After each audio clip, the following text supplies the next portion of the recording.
Good morning and welcome to the Morning Scoop for Friday, February 26th. This is your daily Buckeye fix. I'm Tom Orr. The Minnesota game is in 188 days. The game against Michigan in 274 days. Those Michigan Wolverines are one of the college football teams already starting their spring practices. The Buckeyes are still a few weeks away from doing that, but it seemed like a perfect time to take a way too early look at this fall, maybe make some bold predictions about some unlikely events that could happen this fall and beyond. My guest today is Buckeye Scoop's Tony Gerdeman. He is arguably the most experienced person on the entire internet telling me when I'm wrong about something, so he seemed like a perfect fit for today. Tony, welcome to the show. Thank you for having me. And it wouldn't be a lie to say this is my greatest moment, my favorite moment. And I'm just disappointed I didn't come up with this idea myself. Well, your experience here needs no introduction. Anyone who listens to Buckeye Weekly has heard it for 300 episodes or so. So here's what we're going to do. We're going to run through a list of predictions about teams other than Ohio State. We're going to do some bold predictions about Ohio State on the Buckeye Weekly podcast coming up. But so we'll do some other teams across the nation. I'll share my thinking, and you can let me know which ones you agree with and in which ones. In the unlikely event that I'm incorrect, you can let me know that as well.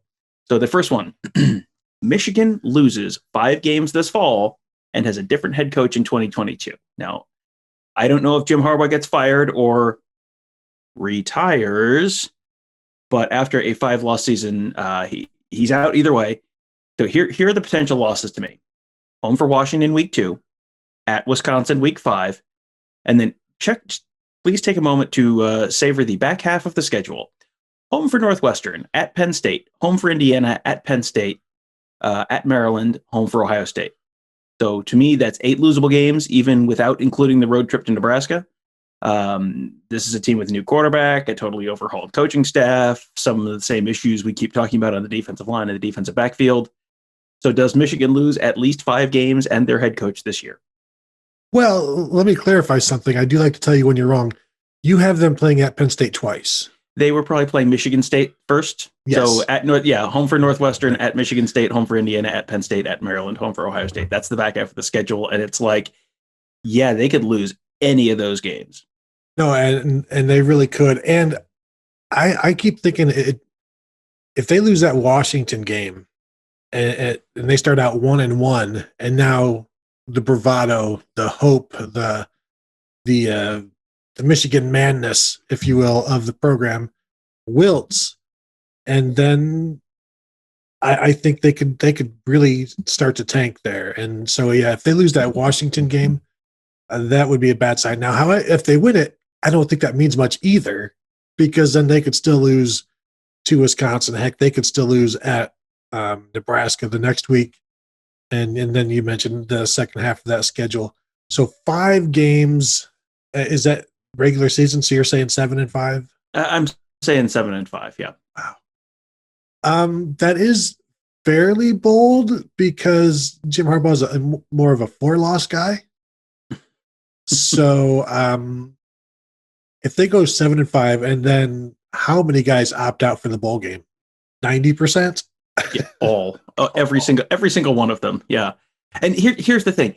If they lose games in the way that I'm expecting them to, where they lose like 1 or 2 early, and then that whole back half of the schedule is like you're finishing, I don't know, 3-3, 3-4. I mean, like that's the kind of season where it's like, Rich Rodriguez's third year, where it's like, look, we won 2 more games than we did last year. It's like, yes, but then you just got annihilated at the end of the year, and that's kind of what matters. So, yeah, I mean, if they lose 5 games, get killed by Ohio State again this year, I don't know how you sell that. It will be interesting to see if that is the Ohio State game. Are they playing for Jim Harbaugh's job, and does that move the needle for any of their players? So, yeah, I don't think it's out of line. I don't think it's terribly bold, and if they are 7-5, you have to move on. Yeah, although I would have said that last year, and then they didn't. So, but the contract he's coaching under right now is not suggestive that they extremely value his services, and it was more like, well, this is a bad marriage, and we're going to stay together for the kids. Like, all right, second one. Speaking of teams that did not have a super fantastic 2020 season, Penn State enters their trip to Columbus on October 30th with at least 3 losses, at least. Here are the choices. Week 1 at Wisconsin, Week 3 at home against Auburn, Week 5 at home against Indiana, Week 6 at Iowa. Now, Auburn is not what Auburn normally is. First-year coach Brian Harsin, so you're probably going to, that may be a little bit more of a winnable game, but they started 0-5 last year, and you get an asterisk there. But you're losing Micah Parsons, all the reasons, all the guys that were missing last year that were the reasons you started 0-5 last year. They're pretty much all gone this year. You got Sean Clifford back as your quarterback. The recruiting class that came in is way, way, way below their normal standards. So do they go? This is not including like the Villanova game, and there's some other games that I'm just kind of like checking off the box. Like, yeah, sure, they'll win that one, but do they lose 3 games before that Ohio State game? Yeah, I think so. Trace McSorley's not walking through that door, and what we've seen from Sean Clifford at quarterback has not been good. So yeah, that's where I am. That's where I'm pegging them. And even the Illinois game before Ohio State, are they looking past Illinois? They have them at home before they go to Ohio State. So do they get tripped up by Brett Bielema, who we know is a fantastic coach, and will have the Illini ready? So yeah, I think they start out 0-1 with the loss to Wisconsin. I think we all buy into the SEC hype, even though we sort of make fun of it. But then also it's like, well, Auburn is no joke, and they'll have a veteran quarterback, and yeah, they've got a new coach, and they have their issues, but so does Penn State. No, they shouldn't lose that. But like I said, I have not much faith in Sean Clifford and the defense, and so I could see them lose. I mean, would you be shocked by 2-4? I would not be at all. No, not completely. I mean, you've got there's a bunch of those games that are not definite losses, but you can lose 2 50-50 games in a row. That is a thing you can do. We have seen teams do that, and Penn State lost a bunch of games that were probably not even 50-50 games last year. They lost some 30-70 games where they absolutely should have won, and then they just got killed by Maryland last year. So yeah, that is going to be an interesting one, and just that program does not seem like it's trending in the right direction, and you don't want to read too much into the 2020 season because there's a million asterisks you can apply there, but just overall the trend there is not real fantastic. So what's your ceiling on them in those 6 games? It's 5-1 the ceiling? Yeah, I mean, week 1 at Wisconsin seems like you're probably losing that game, and I mean, I think 5-1 is probably about the best they're going to do, because between at Wisconsin and at Iowa, right, those are 2 games that if you win both of those, if Ohio State had at Wisconsin and at Iowa, I think I'd give them about a 70% chance of winning both of those games. So, for Penn State, which notably does not have Ohio State's talent, yeah, I think those are going to be real challenging for them. All right, number 3, this might be the craziest one yet. Ready to have your mind blown? Good. This is the year Oklahoma wins a college football playoff game. They said it couldn't be done. This is the year it actually happens. Your mind immediately, of course, goes to Spencer Rattler, but the defense actually did get better this year, and I am someone who has just relentlessly slagged Alex Grinch for years and years and years for getting called the genius without having anything statistically to back it up. Last year, the schedule was not fantastic. The Big 12 was legitimately extremely bad last year throughout, but they went from giving up 37 to giving up 21 to Iowa State in the Big 12 championship game. They held their last 3 regular season opponents, which were, yes, Kansas, Baylor, and Oklahoma State, none of which are super fantastic. Held all 3 of them to right around 3.5 yards of play. None of them are great teams, but not great teams have been lighting up Oklahoma for years, and they didn't last year. And, you and I watched the Oklahoma Florida bowl game while we were down. It was an Orange Bowl while we were down in New Orleans.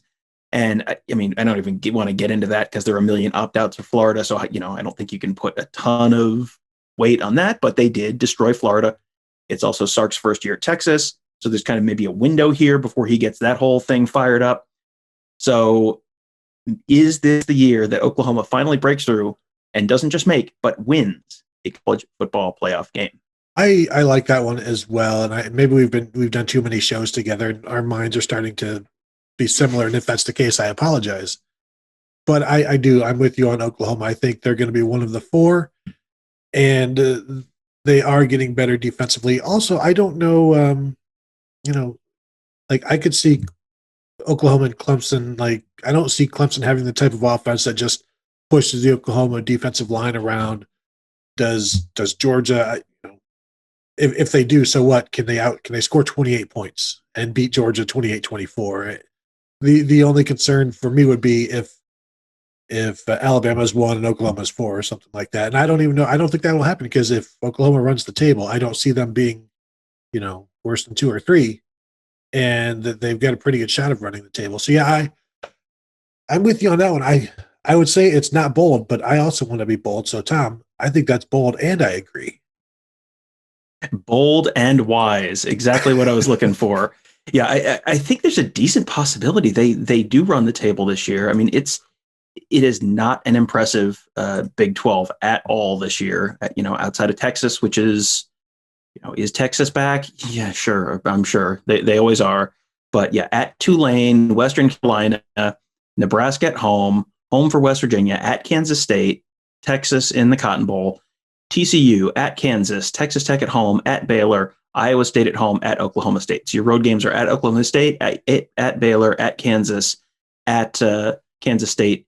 Those are your, is it impossible that they somehow miraculously blow another one at Kansas State? Like, no, that is always well within range. But, you get Iowa State at home. Texas is always a neutral site. Like, I don't, and if they're undefeated, they avoid that number 1 seed. And this is the year that maybe they do win that 2-3 game.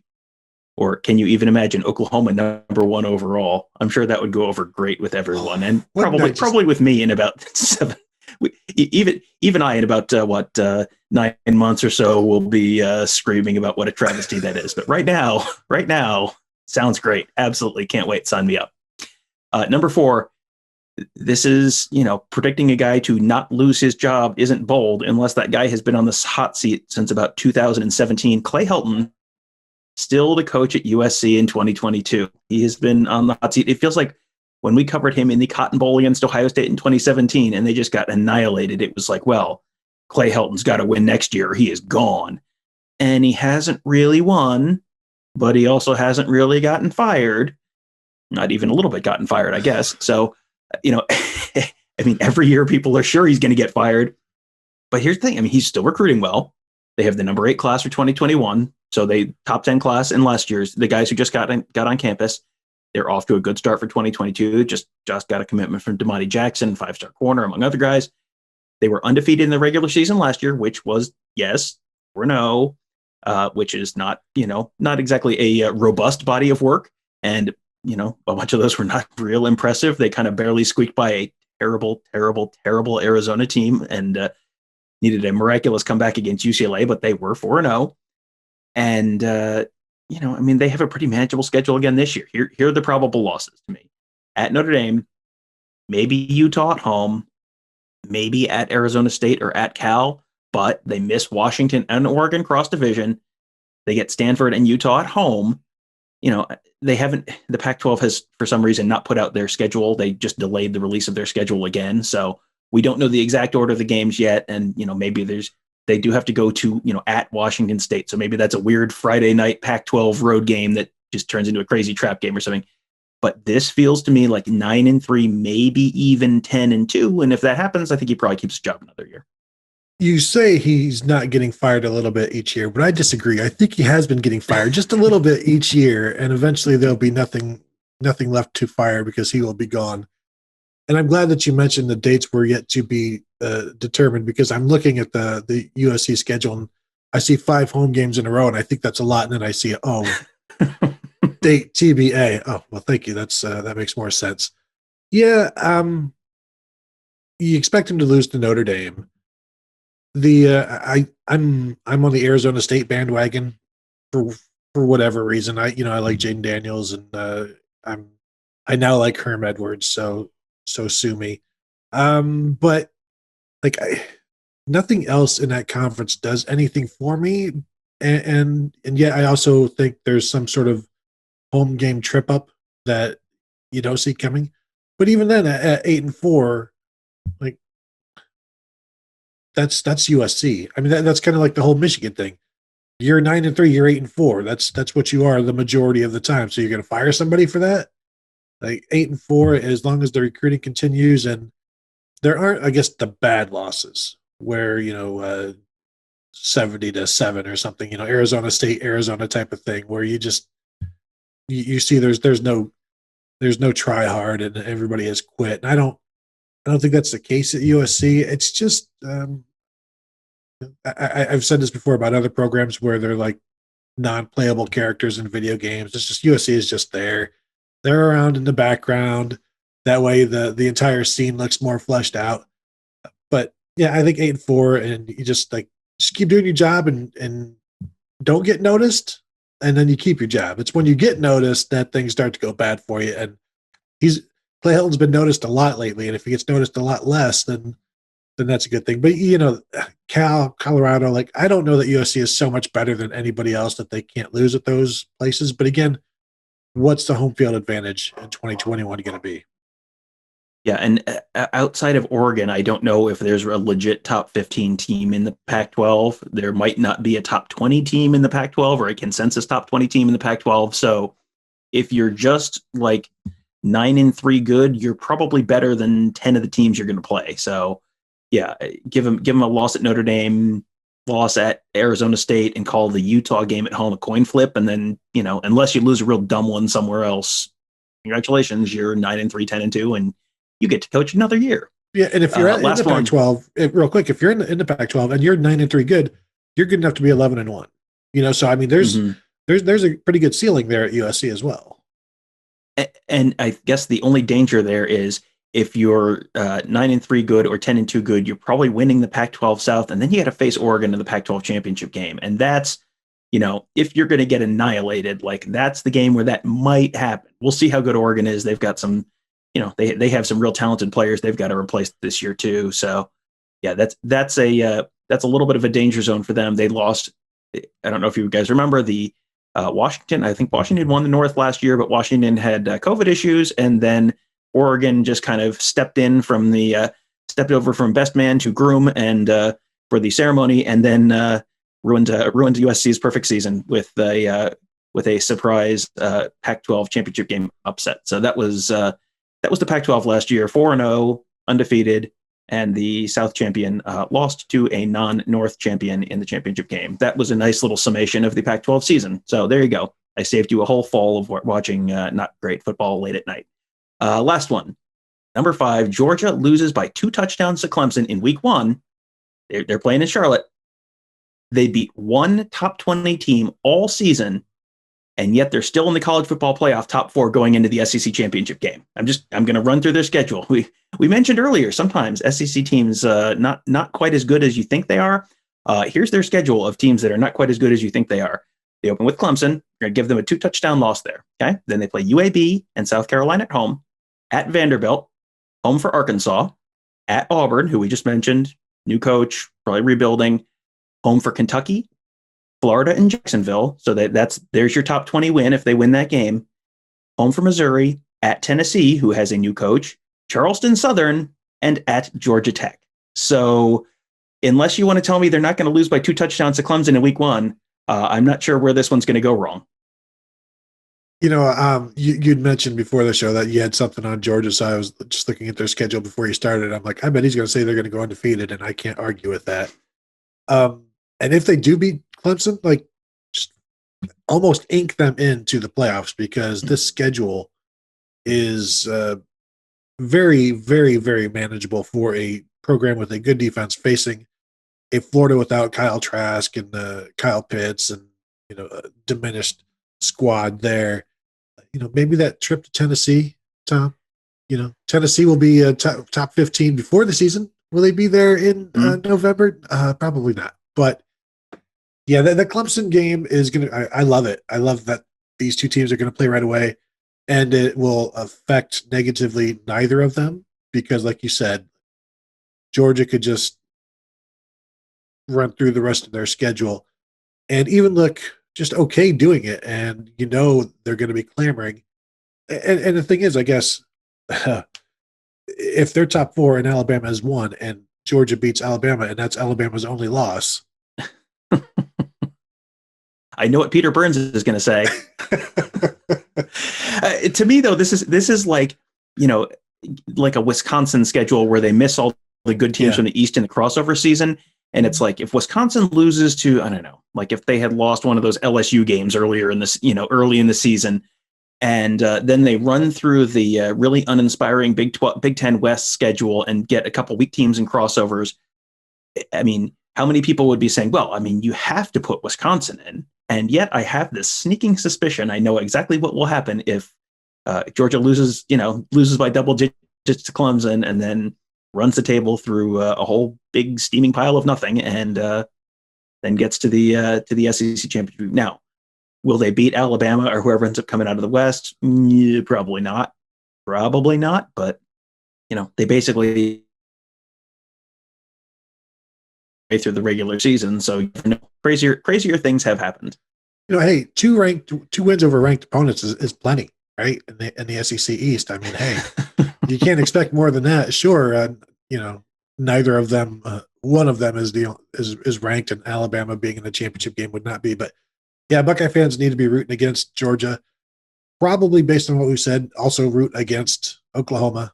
And while you're at it, go ahead and root against Alabama and Notre Dame and Clemson and everybody else. I don't think that anyone had to take any notes like, oh, this is a major change for this year. I don't want Alabama. Hang on, let me write that down. Watch out, Alabama. Well, I hope you guys enjoyed that. Thought that might be a kind of a fun, lighthearted Friday morning show for you. We will be back next week with Buckeye Weekly. Tony and I will be recording the rest of our. We're kind of wrapping up our pre-spring camp positional preview series. We'll have some bold predictions about Ohio State coming up in as well for the spring. Those are always fun shows. Always get a lot of positive feedback on those. So we know you guys like them, so we like to do them when we can. So that'll do it for today. That'll do it for this week, in fact. So make sure you check out BuckeyeScoop.com. We have a ton of really great coverage. Another great inside report from practice from Nevada Buck last night. A couple names to watch. A name in the quarterback battle to watch. One of the young defensive linemen already. Well, two of the young defensive linemen really popping already. So a lot of interesting stuff to keep an eye on at BuckeyeScoop.com. Also, make sure you check out all of our great podcasts. As I mentioned, Buckeye Weekly, but all of our other great podcasts as well. Alex Gleitman just dropped another episode of Around the Oval yesterday. But we've got a ton of great shows, all covering every aspect of Ohio State football and basketball and everything else you'd want to know about. You can find those on Apple Podcasts, Google Podcasts, SoundCloud, Spotify, Spreaker, wherever you find your podcasts, you can find those. Just search Buckeye Scoop. You can subscribe right there. Also leave us a 5-star rating and review. You can also find them on YouTube, youtube.com/Buckeye Scoop. You can subscribe right there. And you get notified anytime we post a new video, whether it's a new podcast, a new video of a recruit at a camp, or interviews with coaches and players. We have a ton of great stuff there. It's all at youtube.com/Buckeye Scoop, so you can subscribe right there as well. That'll do it for today. That'll, in fact, do it for this week. Thank you guys all for listening. Have a great day. Have a great weekend. We will talk to you on Monday.